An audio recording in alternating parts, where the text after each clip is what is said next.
Some moments stick with you forever, you know? They're like shadows, quiet but always there. Can you believe it's been 2 years since that day? Everything changed.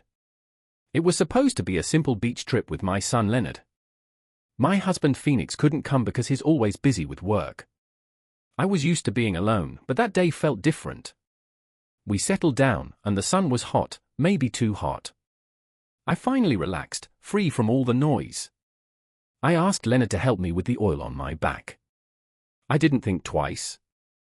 He's my son, my child. What's the point in not doing it? At first, it didn't matter, just his hands helping me. But later, I felt it. I felt his presence go deeper and deeper, and I didn't stop him. Why didn't I? You think you know your family, you think you understand them. But there's a moment that can change everything. For me, it happened on that beach, and it changed me forever. Existence, Phoenix, and I had been married for over 15 years. Those who knew us would say we were the ideal couple, with a nice home, great kids, and a stable life, but the fishes stay out of sight until you're inside the house. You can't see the void unless you're the person going through it. Phoenix's career took up all his time. He worked all the time, but I didn't stop him on weekends or holidays. I told myself that his overtime and commitment were for the family's sake. Eventually, though, the story starts to fall apart. What's the point of a house if no one's ever around? I was invisible to him when he got home. He barely noticed I was there, and he stopped asking about how I was doing. We mostly talked about bills, groceries, and the kids, Leonard and his younger sister, Isa. But even with them, he was more like a shadow than a real person. He was there physically, but not emotionally. I sat at the table across from him and thought about whether he knew I was there. That morning, I remember waiting in the kitchen while Phoenix hurried out the door. He grabbed his briefcase, kissed the top of Isa's head, and looked at me. "Sorry, Freya. I can't make it today," he said, explaining that something had come up at work. I didn't get into any arguments, I just nodded. I remember waiting in the kitchen while Phoenix hurried out the door. He grabbed his briefcase, kissed the top of Isa's head, and looked at me. "Sorry, Freya. I can't make it today," he said. There was an issue at work. I didn't get into any arguments. I just nodded. Like I always did, my throat tightened, but I told myself it was okay. Leonard was 16 years old, tall and slender, and I could handle things on my own. He had the same brown eyes as his father, but his face was gentler. He didn't say anything, even when I felt like I always did, and it was a bit embarrassing. I told myself it was okay. Leonard was 16, tall and skinny, and I could handle things on my own. He had the same brown eyes as his dad, but his face was a little softer. He didn't say anything, even when I told him that it would just be the two of us. I figured he was used to his dad not being around, since he just gave a shrug. He grabbed the bags and came with me to the car. I saw him in the passenger seat on the way, listening to music and looking out the window like a lot of teens do. I couldn't help but smile. He was growing up fast, and sometimes I thought about how I'd blink and he'd be gone. The trip to the shore felt like it would never end. My mind wandered like it always does, thinking about Phoenix and all the things we used to do together. I'm especially thinking of our movie nights. Are you still with us? Press 1 to let me know. Strolls and random outings just for fun, and the thoughts that came up about his past touches and how he looked at me. I hadn't felt these things for years, so it was new to me. I was tired of feeling ignored. We finally got to our place, and Leonard helped me carry the bags to a quiet spot by the water. I set up the towels while he put up the umbrella. I am not sure. I don't know why, but I just felt like talking to him. Maybe it was because he was there by himself, or maybe I just needed someone to listen.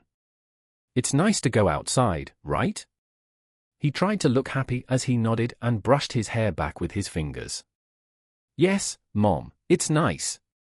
I leaned back on the towel, felt the sun's warmth on my skin, and didn't move for a bit. I let myself relax, trying to put the problems of the past years behind me, even if only for an hour. But then I remembered the oil and turned to. Leonard asked, "Can you help me with this?" I asked about my back because I couldn't reach it on my own. He looked at me for a second, not wanting to take the bottle from my hand. I leaned back and waited for him to do something. The first touch was tender and careful. His hands were hesitant, like he didn't want to hurt me. I smiled, and it reminded me of when he was little and would take my hand to cross the street. His hands were so small back then that I could push a little harder. I told him my voice was okay. He listened, and his? He started to rub the oil on my shoulders, and my hands got stronger.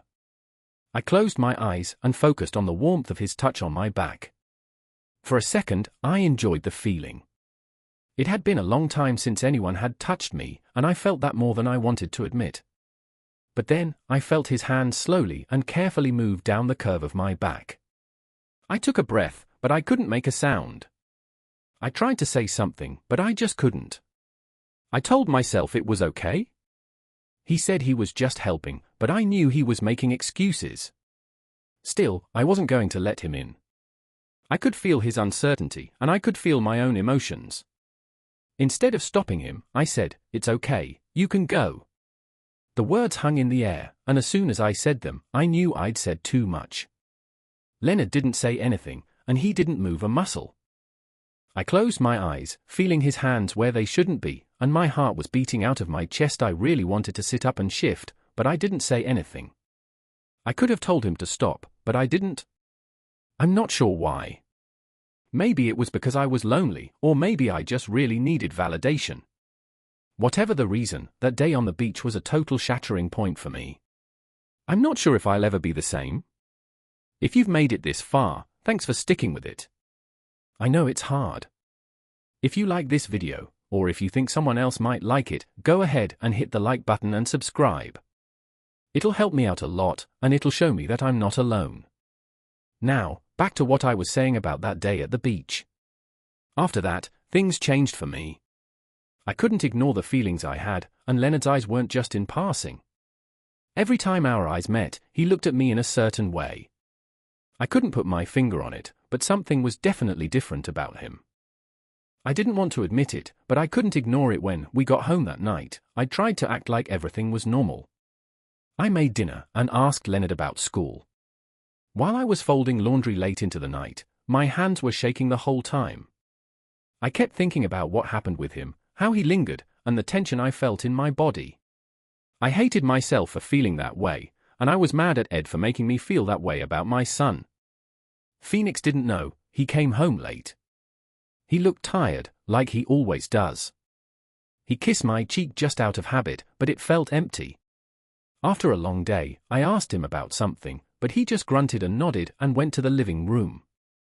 This happens a lot. He's always like this. He was all business, like he was just going through the motions. He barely said a word, and I felt like I was invisible.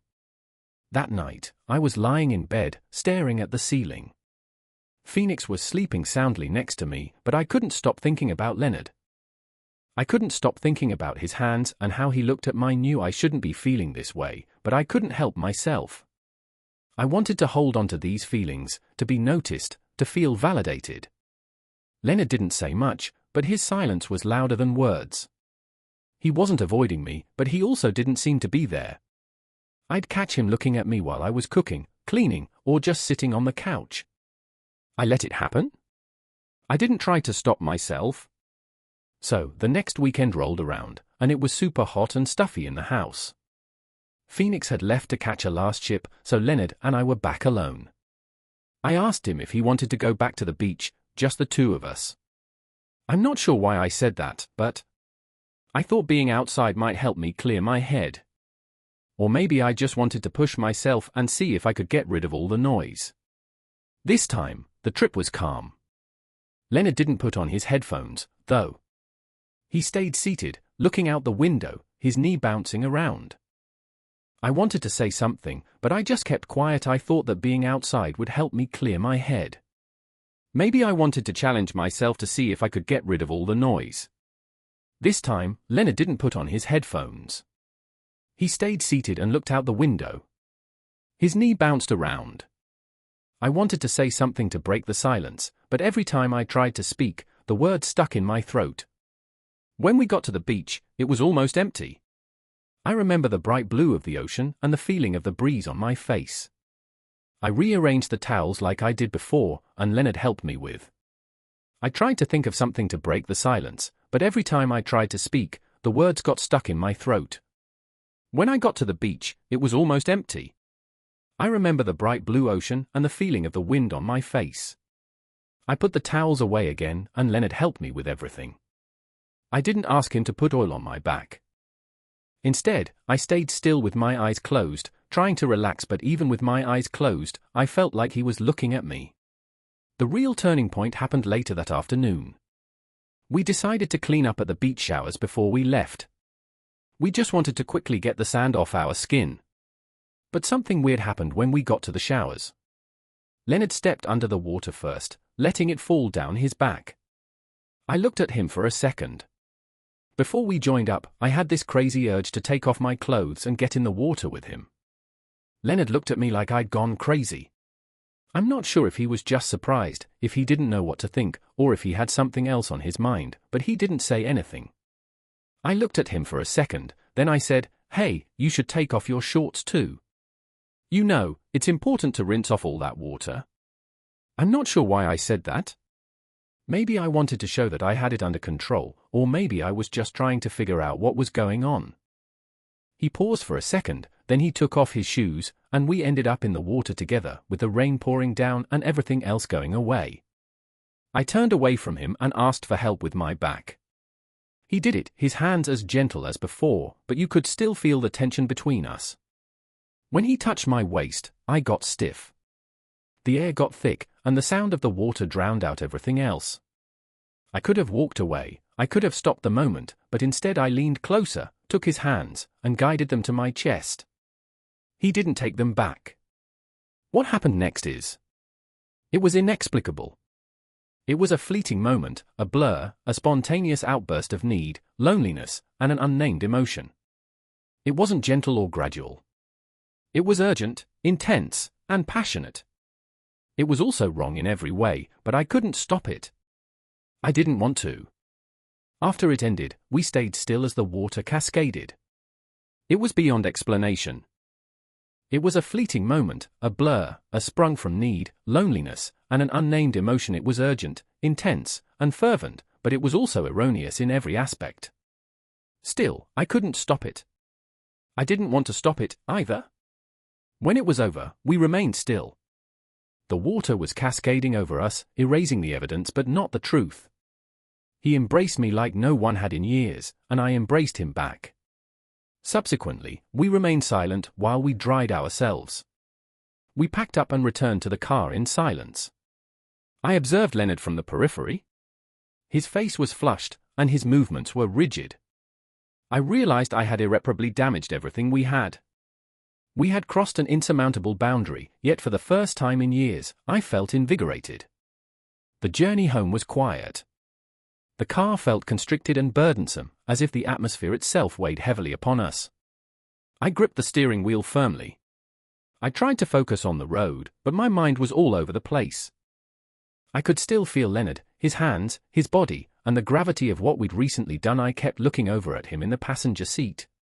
He was tense, looking out the window, his face flushed and jaw clenched. Then, out of the blue, I tried to focus on the road, but my mind was all over the place. I could still feel Leonard, his hands, his body, and the gravity of what we'd recently done. I kept looking at him in the passenger seat. He was tense, looking out the window, with his face red and jaw clenched. Then, out of the blue, he spoke. He said his voice was low and nervous. I looked away from him. I couldn't respond, but I heard him talking about what had just happened. My heart beat faster as I thought about acting like I didn't know anything and just ignoring it. The topic changed, but there was no point in acting like I didn't know. He said something to Mom in a low and nervous tone. I looked away. I couldn't answer, but I heard him talking about something that had just happened. My heart beat faster when I thought about lying and not talking about it, but there was no point in lying anymore, especially after what we did. I took a deep breath and said, "I don't know." That wasn't exactly true, but it was the best I could say. I didn't know what had happened or why. All I knew was that everything had changed. We didn't talk about it again until I didn't know what to think anymore, especially after what we did. I took a deep breath and said, I don't know. That was the truth, or at least as close to it as I could get. I had no idea what had happened or why. All I knew was that everything had changed. We didn't talk again until we got to the driveway. I turned off the car, but neither of us did anything. Leonard finally looked at me, really looked at me, and for the first time, I saw something in his eyes that scared me. It wasn't confusion, guilt, or even shame, but longing. How long have you been feeling this way? I turned off the car in the driveway, but neither of us did anything. Leonard finally looked at me, really looked at me, and for the first time, I saw something in his eyes that scared me. It wasn't confusion, guilt, or even shame, but longing.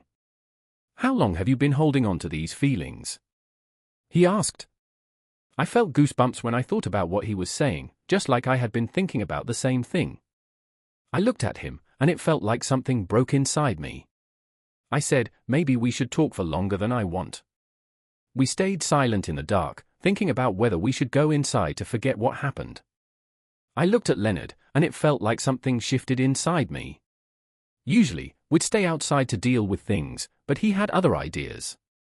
He leaned in and kissed me, and it was soft at first. He seemed a bit hesitant, like he was afraid I'd stop, but I didn't. I kissed him back, and then I lost it. I wasn't sure if it was the loneliness or what, but something happened. We were both pretty relaxed, but Leonard seemed a bit hesitant. I'm not sure if it was the isolation after years of neglect or Leonard's gaze, which had been MIA for so long. I gave into the moment outside our house.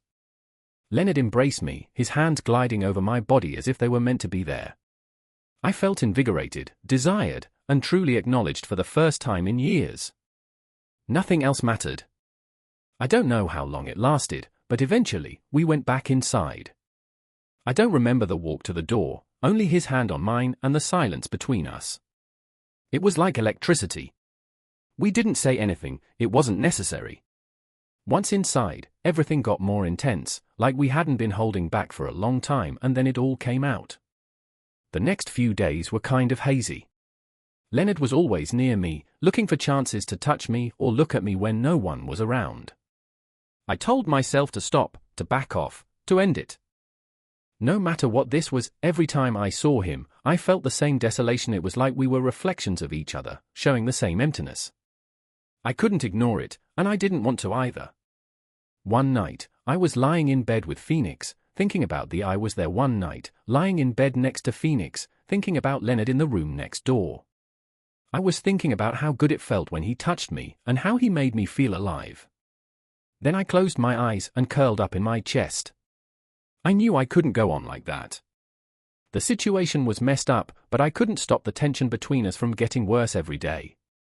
It finally reached a breaking point one evening when I was at work in Phoenix. I was sleeping in while Leonard and I were in the kitchen washing dishes. The whole thing was a mess, but I couldn't stop the tension from getting worse and worse every day.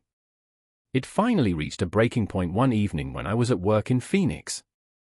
I was sleeping in while Leonard and I were in the kitchen washing dishes. I tried to distract myself by turning around and seeing him standing there, looking at me the same way he did on the beach. I said his name softly, trying to tell him something, but he moved closer, so close that I could feel him breathing on my neck. "Mom," he whispered. I can't stop thinking about it. I couldn't move a muscle. My heart was beating so fast that I was afraid it would explode. I tried to tell him to stop, but he went back to his room to leave me. I couldn't do it, though. Instead, I looked at him and said the one thing I should have kept to myself: I couldn't stop either. Was that when everything just fell apart? Leonard kissed me again, even more intensely. In a moment of desperation, I kissed him back, ignoring the moral stuff and the whole Phoenix thing. I was totally focused on Leonard, my son, the only person who had. He made me feel like I mattered again. Since that day on the beach, normal life has been out of reach, and I don't know if it will ever return. Leonard and I have crossed a line, and I can't erase that, no matter how hard I try to convince myself. What started as a passing moment has turned into something more, and I can't shake the feeling that it's going to keep growing. I've been trying to deal with this whole situation, but it's been really hard. I can't seem to get past the shame I feel. I know things aren't going to change, but that's the scariest part. Every day, I see my husband, Phoenix, and my daughter, AA, and I wonder how they don't see what's going on. It's like they're missing something, and the cracks are getting bigger. I feel like I can't escape the shame. Nothing I do changes the situation. What scares me the most is that my husband, Phoenix, and my daughter, AA, don't see what's going on. They don't realize how bad things are getting. Maybe they're so busy with their own lives that they don't notice my decline. Or maybe I'm just better at hiding it, but I know this can't go on. Eventually, secrets come out, and when they do, there are always consequences. I'm not sure if it's because they're so busy with their own lives that they don't notice my decline, or if I've just gotten better at hiding it. Either way, I know this can't go on. Secrets will eventually come out, and when they do, the consequences will be worse than if I tried to keep them secret. I keep telling myself this is wrong, that Leonard deserves better treatment, and that I deserve better too. But every time he touches me or looks at me like I'm the only person in the world, I give in. He makes me feel alive. I've convinced myself a bunch of times that this is wrong, that Leonard deserves better treatment, and that I deserve better treatment too. But every time he touches me or looks at me like I'm the only person in the world, I give in. He makes me feel alive in a way I haven't felt in years, maybe ever. And that's the reality I have to deal with. I don't know how to solve this problem. I don't know if I can solve this problem, which is why I'm sharing my story. I hope someone has a solution because I'm in a mess, and I haven't thought about this before. Can you help me get out of this before it gets worse? If you have any advice, especially if you've been in a similar situation or know someone who has, please share it. I might love to hear from you. Also, let this be a warning. Being alone can make you do things you didn't expect. Don't let yourself get as lost as I did. Don't mess around and mess up your life before you understand what's going on. Once you cross that line, there's no going back. Thanks for watching. Let me know what you think by leaving a comment or subscribing for more content. Sometimes the worst betrayals are the ones we do to ourselves.